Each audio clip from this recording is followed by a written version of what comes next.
think that's very possible. Hmm. But what's the right response to that? To just be more militant?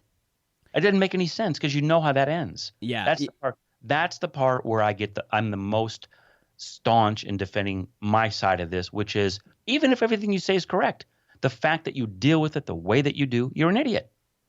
If you want to get killed, that's how. Yeah.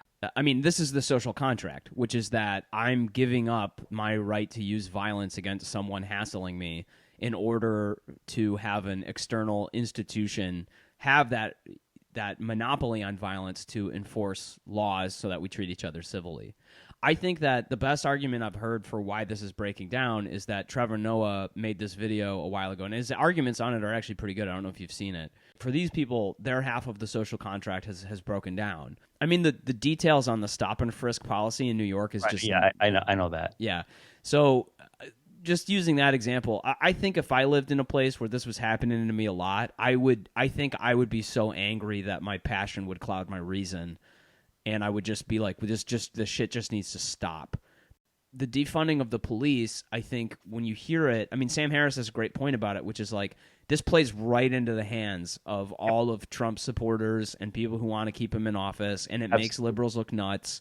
Yep. And I have to admit that it does. Like it, and I mean, I'm even in kind of support for part of it. I think that police should receive more training, but I think that the solution is to take some of the maybe military style money that these guys are getting and channeling it towards other forms of community law enforcement and support. I think that makes sense, but calling it defund, I mean, just calling it defunding the police is sounds nuts. Even though I agree with what you said a minute ago about all this shit ultimately helps Trump, there's a very strong argument on the other side that it does just the opposite. That it's like even if you believe that there's conspiracies going on and you believe that this shit, at least some of it, is manufactured, I'd be willing to bet you that there are some conservatives out there who would look at this and say, listen, I know that this isn't Trump's fault, but I can't live with this shit any longer. So if I would rather have peace under Joe Biden or whoever the fuck shows up for, the Democratic side. Yeah.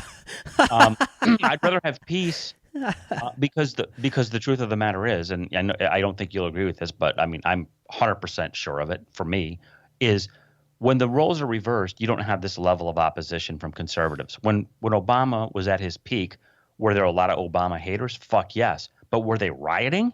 Were they burning shit down? No.